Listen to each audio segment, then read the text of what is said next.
Now here's three different theories, actually four theories of translation. And here's the first translation. You've got word in this language, and you've got a word in this language. So you take the word in this language, and you translate it for the word in this language. A word-for-word literal translation. One word in this language, one word in this language. One word here, and that's how you translate. Now I want you to think about that. Do any languages match up word for word? This word always means this in this language. Okay? In our language even. If I said to you in Bostonian English, "aka," we went to "aka," okay? Went to "aka." What's a "ka" mean in Boston? Okay? "Ka" means, for most of us, car. C-A-R on the end, car, okay? Now, but what's the problem? When I say "ka," now you got me saying car, when I go to say car, question, do you know whether I'm talking about a railroad car? Is a railroad car different than a car? Car? Does anybody know about the Battle of Car? Anyways, you've got the car, and then you've got the car, like I got a car that I drove in and stuff, and then you've got a car, my grandkid was over, and he was playing with the toy car. Is a toy car different than the real car, different than the train car? In other words, so can you take one word in one language and always translate in another language that way? Does it work? Do languages line up like that, one for one? No, they don't line up that way. So is this word for word literal? Is that a flawed theory? Because languages don't work like that. Now, by the way, do you like word for word literal though? Because this is a pretty nice to kind of, if you can get them one for one, is that really interesting? You know, do you want to do that? So I guess what I'm saying is, yeah, go for word as much as you can, but is that going to break down eventually? Yeah, Alana? Just a little comment on that. Even when you look at Christian songs in general, when you translate them to a different language, they're different. Oh yeah. Like sometimes I have a hard time with that because I translate all of the services at my church from Portuguese to English for the American members. Yeah. And sometimes I know the song in English, but I'm trying to translate word for word and it's different. Yeah, it's different. And the problem she's raising, she's translating for a church from Portuguese into English and in a song. Now, what's the problem with song? Is song more poetic? Is poetry in that thing going to be much more difficult than just running narrative? Because when you got poetry, the poetry stuff just doesn't come along. And believe me, I've tried on this. I don't want to tell you how many hours. I have spent literally hundreds of hours trying to translate Hebrew poetry into English. And it's beautiful in Hebrew. It comes over into English. I can't turn it into poetry in English. And it's really disappointing to me. And I've spent at least 10 hours on one verse trying to do it, and I couldn't get it right. And that really has been annoying to me. So this poetry had a whole other dimension to this between the language thing. So word for word literal, do we like this? Is this a good method if you can get away with it?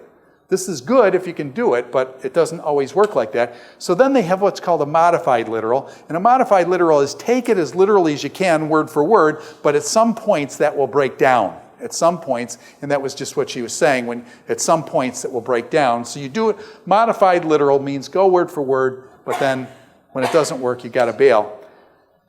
Now, here is a whole different theory. It's called dynamic equivalence. Now, what dynamic equivalence does is it does not translate word for word. What dynamic equivalence does is it translates what? Meaning for meaning. Is that very different than word for word?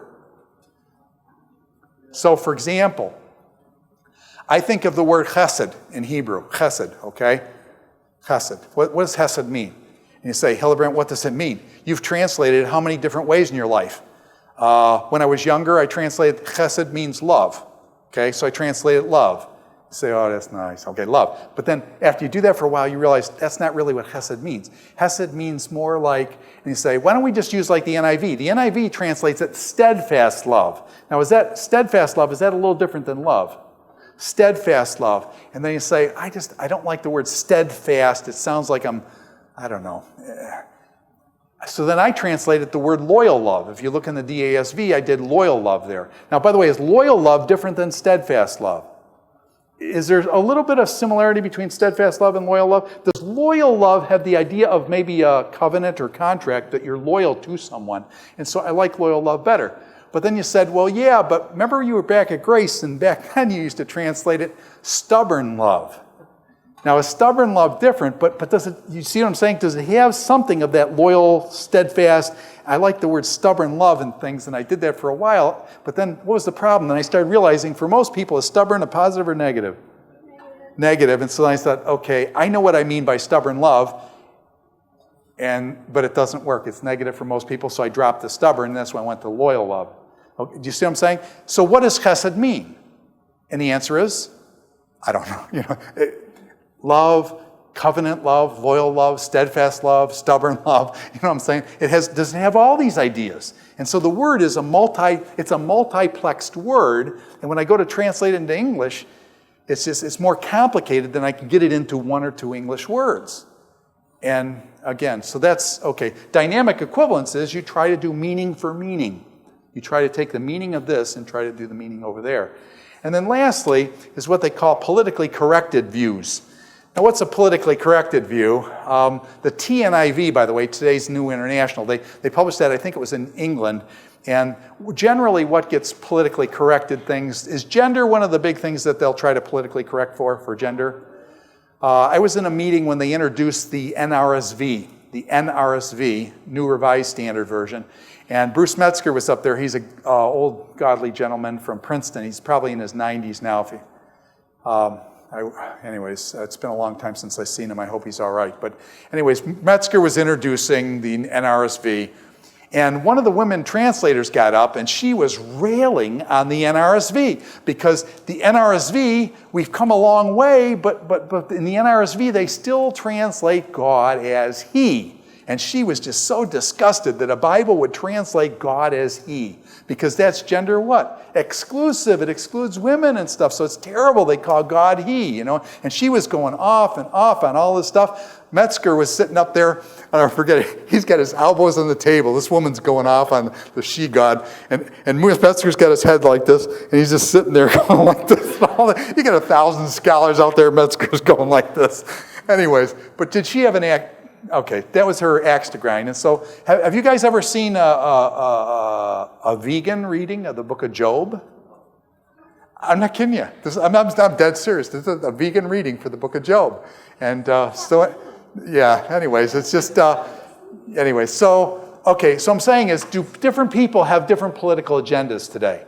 Do different people have political agendas? Can they read their political agendas into how they translate? Yeah.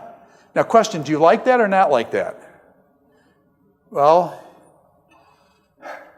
I don't like it because I'm an old man, I guess. But you guys probably don't notice the difference and stuff because I should say you guys have been steeped in this stuff since the time you went to kindergarten, believe it or not. So what I'm saying is be careful about the politically correct stuff. That bothers me. When somebody's got an agenda that they're trying to read into Scripture, I have a problem with that. I don't try to read agendas into Scripture. I try to do what? I try to listen to Scriptures. Yes? No. It's Elohim is a masculine ending, okay? It's a he, okay? So, now I don't want to get into the philosophical discussion, with God and all this stuff. That's another time. But what I'm trying to say is when you're doing a translation, you have to work with what the original writers meant and what they translated. So we've got to work with that. So, all right, let's take an example, and let's look at Proverbs chapter 10, verse 5. And what I want to do is just walk through different translations and kind of play around with this and have fun. So, the most beautiful of beautiful translations, and this is the best, and I highly recommend it, is this one right here. Okay? Do you see how beautiful that is? Now listen to it. Listen to it. Oger b'kayitz ben maskil, nirdam b'katzir ben mevish. Do you see how beautiful that sounds? That's Hebrew. And by the way, so it's oger b'kayitz. By the way, do you see the b'kayitz here? Can you see the baka here? Do you see the baka here? Do you see how he's playing with sounds? Baka. See how that goes? Do you see this one here? Ben. Is anybody named Benjamin here? Ben. Yeah, Ben, here's your name. Okay, Ben. You see, by the way, you get in here twice. Ben and Ben. Do you see how it's repeated? By the way, do you see that this one both starts with the meme, the M sound? The M, and do you see this is a SH, okay? S and SH. Do you see that these two letters are the same? Is he playing with sounds? Oger b'kayitz, Ben mevish. Nirdam bekatzir. You hear the baka. Ben Mavish. Okay? And so he's playing with sounds. Question, can you take the sounds then over into English and play with the sounds? It doesn't work in English, okay? It doesn't work in English. I've tried, believe me. Okay, this is beautiful. By the way, you notice the Hebrews, they always read this way. You guys always read backwards, right? Okay. Now, try this one. This is an English translation done by the King James translation. Done in 1611, updated in the 1880s, and then now you got a new King James that was done a few years ago. But the King James Version, by the way, was updated in the 1880s, and the ones that your parents read that they call their King James Version is not really the 1611 version. It's the 1880s version. But anyways, this is King James, 1611. He that gathereth in the summer is a wise son. Do any of you gathereth? Now, question, as soon as you see this, is this an archaic form? Now, by the way, do you understand that? Yeah, you understand it. It's got an ETH on the end. You don't usually see this and stuff. We're used to more ET than ETH. But anyways, but he that sleepeth. Do any of thou sleepeth? In my class? Better not, okay? So no sleepeth thou, okay? But he that sleepeth, we don't say sleepeth, we say what? Sleeps, okay? We just put an S on it, okay? He that sleepeth in the harvest is a son that causeth shame, okay? So we've got, okay, is it clear is that how you translate that stuff? Or you wouldn't do that, right? Can you understand it? Yeah, so you can understand it. The King James, is there certain beauty to it? There's certain beauty to it. To be honest with you, I love the King James Version, but the language is somewhat archaic now, and so you got to take that into effect. Okay, King James was one of the best and most incredible translations ever done. And that's why it lasted for 300-400 years. And that's why people still use it today, because it was so incredible. Now I'll show you some other ones that, okay, so this is the King James Version, and let's go oneth.